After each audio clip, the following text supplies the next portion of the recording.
The target is for parents who know their children best to educate their children at home, whether it's part-time, full-time, and whichever way that works for them. I also write a couple of books. Most times my books are inspired by my own kids who are 2 years and 5 years old currently. And then, of course, I share it out with the world. My background, I'm Montessori, certified Montessori educator for 0 to 3 and 3 to 6-year-olds. I went into it because of my kids. After my first baby in 2020, COVID, I was looking for help everywhere. And I found Montessori, so I fell in love with it. So it's been 5 years now, and seeing the results, seeing the experience, with each discovery I made, I felt like more parents need to know more and more about it. So that's really how the passion started growing. But generally, I've always loved education. I have an engineering project management background, and that always filters in still, even with the education. Everything you can always teach. So I think in summary, that's probably not to go on so much, but I am online, Instagram, and also have a website, www.montessorihomeeducation.com, where you can find more details if you want to. Oh, thank you so much. I also wanted to mention that Lucy, who are supposed to host today LiveTalk, she couldn't be a part of our conversation of LiveTalk because of the family matter.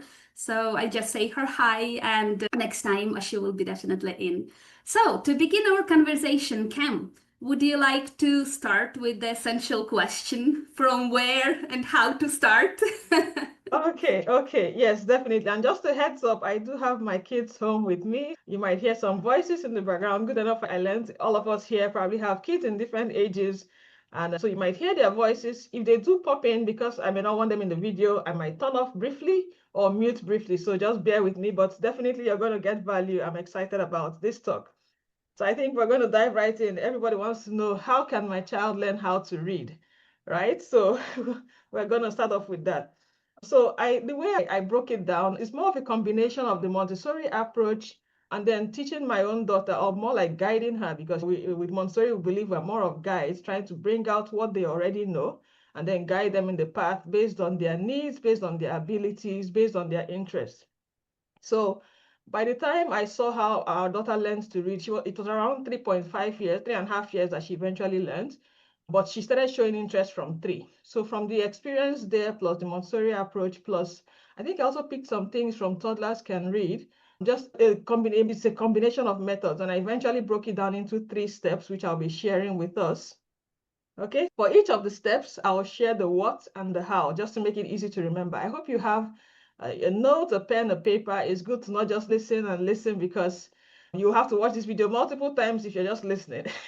But that is fine too if you like to watch the videos. But I believe there's the magic of writing. Writing down helps you to even understand as you're learning. So just jot down a few things, no matter how faint it is. And then we're going to get started. So the first step that I put as the first step in learning how to read is learning the letter sounds. Most of us may already know that, most of us may not. But learning the letter sounds is so crucial. And one of the things I picked then with the Montessori approach when I was doing my training was how it's so different learning the letters, the letter names, A, B, C. Then our target used to be, oh, let's learn the ABC song, and their literacy is growing. But then moving to the sounds, you now know that, okay, it's not just A, but it's A, because if the child learns how to say A, when they are reading, they're going to read it as apple, right? So the letter sounds are so key. And then knowing the correct letter sounds for the 26 letters, focusing on the English alphabet. There are multiple alphabets, multiple languages, but of course, we're focusing on English today. And then you can, I know most of us are also bilingual, multilingual. You can now find a way to cascade this to your own language as you want to teach it. So learning the letter sounds is very key. That is really the foundation of trying to learn how to read. Now, what happens is that 0 to 3, when the children are the absorbent mind is 0 to 6 years, but 0 to 3 is so crucial. And because we might be focusing so much on the ABC, the names, we might miss that opportunity to get them familiar with those sounds. So what you want to do is, with the Montessori approach, you might have things like, having the objects where you start teaching the first sounds, putting objects in a basket. But what I did with our kids, and one approach that I found to work, is if you're teaching the letter sounds, you want to use a combination of methods. Don't just sit down and say, okay, today we're having a 3-period lesson on letters, because again, this starts from different ages, right? So first of all, you can have objects, maybe you're starting with the letter C, there are some letters that are recommended to start with. There's a list, maybe starting with M, P, B, T, D, which is the sound. But I also found out that it doesn't have to be set in stone. I was trying to follow that method, let's say, with our first daughter, and I found out that she was just, when she started showing interest, she was around 3, and she was literally lamenting that, I want to learn how to read. She carries a book, she's crying, I can't read this, I can't read this. So it almost became urgent. And I said, look, I told everyone in the house, we need to help her learn how to read now. Like, she's so ready. I'm feeling the pressure. And I just wanted to get her to read the first word, because I knew that what she just needed to know was that I can read. Tell herself I can read. So trying to follow the letters, saying, oh, you will learn MPB today and this. What I now switched and said, okay, let me teach her the first 3 letters she can learn to be able to read her first word. So that could be something like M, A, and T. So if she learns to say M, and she learns to say A, which is A, and she learns to say T, if she learns those 3 sounds in a week, then gradually, I think those were the first 3 we learned. And then I started by writing A and M together, or M and A. And then we started trying to blend ma. So even just that little encouragement, right? So sometimes you don't have to focus so much on, oh, they said we should do this first one, and then this one, and this one. You look at the child in front of you, you see the interest that they are showing, and that would guide the sounds that you want to pick, right? So learning the letter sounds is very key. Now, how do you do that? If you want to teach the letter C, the sound C, you can have a basket where you have a collection of items that start with that sound. You can have maybe a toy cat, you can have a cup, you can have candy, maybe not the best recommendation, candy, but basically with that basket, so today you can say, okay, we're learning the sound K. Everything in this basket starts with that sound, and you're doing it. The next day, move from objects, go to something else. Say, oh, we're going to trace this letter. And you have a salt tray where you just put a plate with salt, or you're on the sand, and then you just trace it and see, and have them trace with you. And they're also practicing that sound. On a different day, you can have these movable letters or even magnetic letters, because some of us, we may not go into the whole elaborate homeschool materials. You can have magnetic letters, but preferably the colors should not be multicolored, maybe the blue and red, red and blue. And that day, so I think with our second daughter, she's almost 3 now, and we started with learning letter C. So the other day I told her, oh, can you pick up and throw it, right? So she picked up the letter, she's throwing it.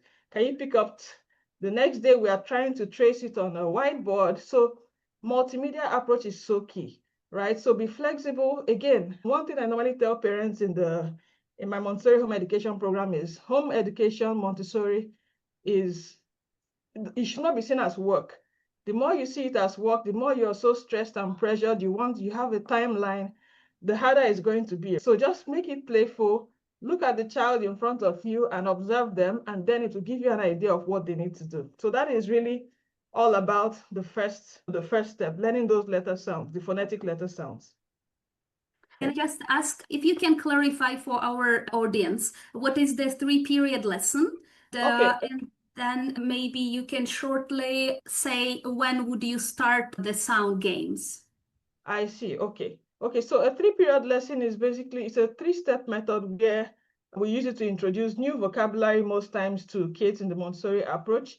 Typically, to be from 3 years, 3 to 6, but for your 0 to 3, I wouldn't call it officially 3. Maybe from 2, you might do 2-period lesson. So basically, I'll explain the 3 periods, and then we can now go into what age might be suitable for a child to do that.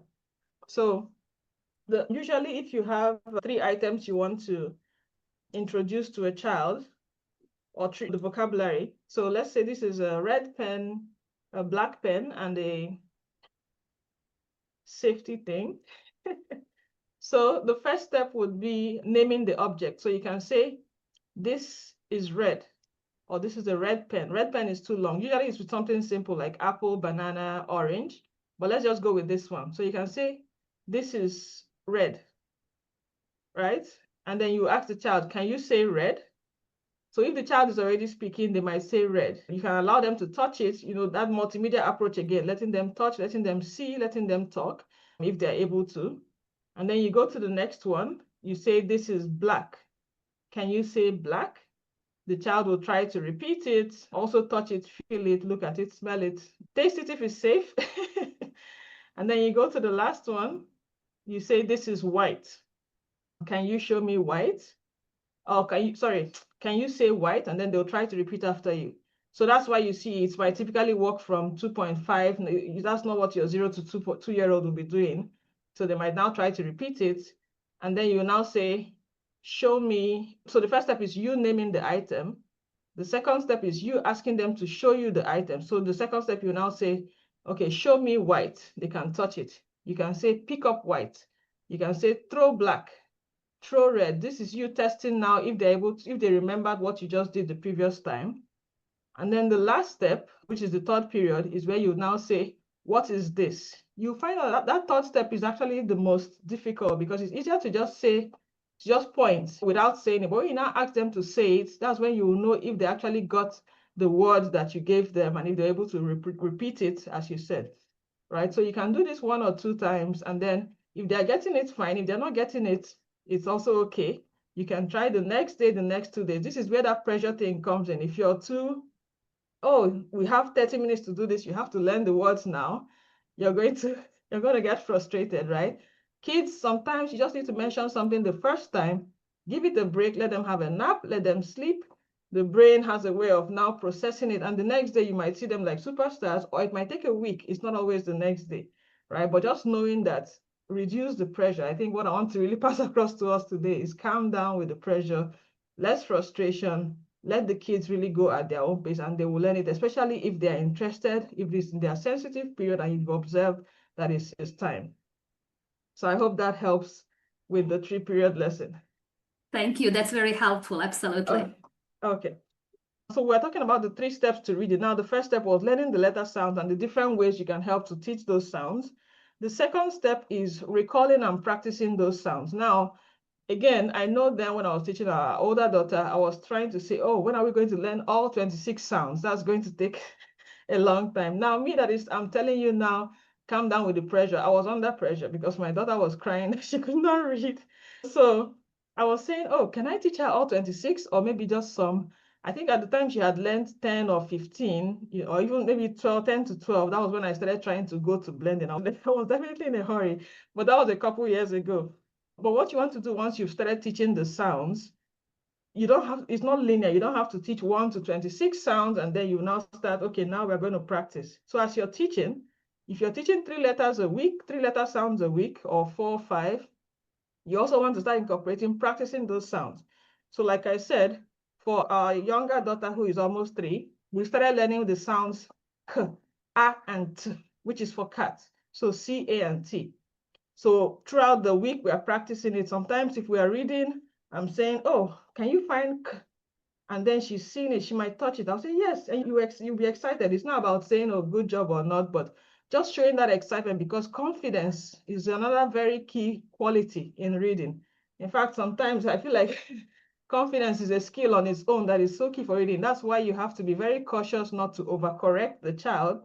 And just once they make even a little progress or even something that looks like progress, you have to really encourage them that, oh, yes, you wrote it, that's k. Or even they're about to say it, you say, yes, k. Sometimes even before they've said it, you say, yes, that's what you were trying to say. Just be cautious. Correction. It's not the time to say, no, it's not C, it's this. You have to be very aware of control of error and correcting the child, which are basic Montessori principles. I think if you're in a Montessori program, you probably understand that. But if you're not, it's something because, at a different time where you can always find out about control of error and the timing of correcting a child. But confidence is a very high essential factor for reading, right? It might even be more important than learning the letter sounds, if you ask me. So that second step is about practicing the sounds at different times when you're eating. Sometimes we are looking at a packet of cereal, and then I look and I see maybe because we're learning C, A, and T, I show her, can you find K on this box? And then she's checking, she'll point at one, we'll say, yeah, you found it. Another one, you found it, right? So throughout the day, there are rooms to practice the sound. Even modeling clay, with modeling clay, you can start trying to mold the letter C. Remember, writing is very key when it comes to reading. Like I was encouraging us during this call now, if you have a pen and paper, pencil and paper, whatever and paper, it is so helpful for you to recall. Even if you're not able to get everything, but just that you wrote it down, it has a way of, it's almost like writing to your brain, the way you write to a computer, read only, memory write, and so on, read, write, processing, and all that, right? So helping the child to mold the letters, to write it, to trace it, this is very important for the second step, for recalling, okay? And then incorporating it into your routine. So like I said, because we've started learning the letter sounds now with our 2-year-old, she's almost 3 again. I'm emphasizing because it's not, she showed interest around 2.5, but when I tried to teach her, she was not just staying for it, right? So again, you follow the child.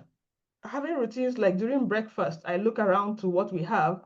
During dinner, after maybe during our story time before nap, whenever we're reading a book, and then we look for books that have big fonts, right? We point it out. Oh, can you find this letter? And it's not as if I'm asking her as a quiz, and then I'll say, no, you didn't find it, right? If she doesn't find it, I find it for her. Let's find this, let's find that. Can you write? In fact, at a point, we were trying to write C, A, and T. And then she said she wanted to write a different letter. I said, which letter do you want to write? So she saw a picture of a box. I said, okay, let's learn B, O, and X, right? So again, X may not be among the typical letters you would teach a child when you're learning letter sounds for the first time, but she pointed at the box, B, O, and X, which is B, O, and X. They are all phonetic. So I said, why not, right? So I said, okay, let's write B. And we wrote it. She likes writing O a lot. So that was how we started learning the O sound, right? And then I said, okay, do you want to write O? We had a marker with us. She wrote it on the whiteboard, and she wrote it so many times. I said, yeah, you're writing O. So now some of her favorite letters are C and O. The A and the T and the X, they are all by the side. She's picking them up, but she's really picking C right now. We started like last week, right? So practicing the sounds when you can, where you can, based on the child's interest is very key. And then the third step when it comes to reading is blending. Now, blending with very simple phonetic letter sounds. I know most times the typical approach is CVC words, 3-letter words, but I found that you can blend even with 2-letter words, right? You can blend even with imaginary words. The sound that your child is interested in, the sound that they have learned is more important than cramming and saying, they said we should do CVC. CVC is consonant, vowel, consonant, which is, CVC is consonant, vowel, consonant, which is something like a consonant is C. Again, this is why I like cat. A consonant is C, a vowel is A, and another consonant is T. Even the box that she chose as another example, B is a consonant, O is a vowel, and X is a consonant. So that format usually is easy to read. But then if a child is just learning how to read and you want to teach them how to blend, so you can now say, oh, the child knows how to say C, and she knows how to say O, right? So I can actually just write C and O and say, look, can you try this? And she'll say K. Can you try O? She'll say O. Read it together, that's Ko. It doesn't matter that it doesn't mean anything per se, right? If you learn A and T, that's another good one. A, T. You try and say it faster. They might not say it faster initially, but I would say it for her. Like I'll say at. However she says it, I'll say yes, at. That's at, right? And she'll see her getting excited again. I'm building confidence. Confidence, just letting her know that this is something that is doable, especially when she's already showing that interest. So real plus made up words, 2-letter sounds, 3-letter sounds. You provide some, and then you can also ask her based on the letter that she knows, or ask him, oh, what do you want to write? And then she might just pick 2 letters. What do you think it says? So just make it playful. And then this is throughout the day, throughout the week, as it comes up. Again, remember that timeline is what you need to put to the side, because if you have a very, because we're starting it so early, right? And it's not early because we're trying to pass one exam or have a checklist that will say this is done, but we're doing it because we are seeing that they're interested. And before I round up these 3 steps, I wanted to say the child's interest is very key. So like I said, for our older child around 3, she started showing that interest. She was lamenting that she wanted to know how to read.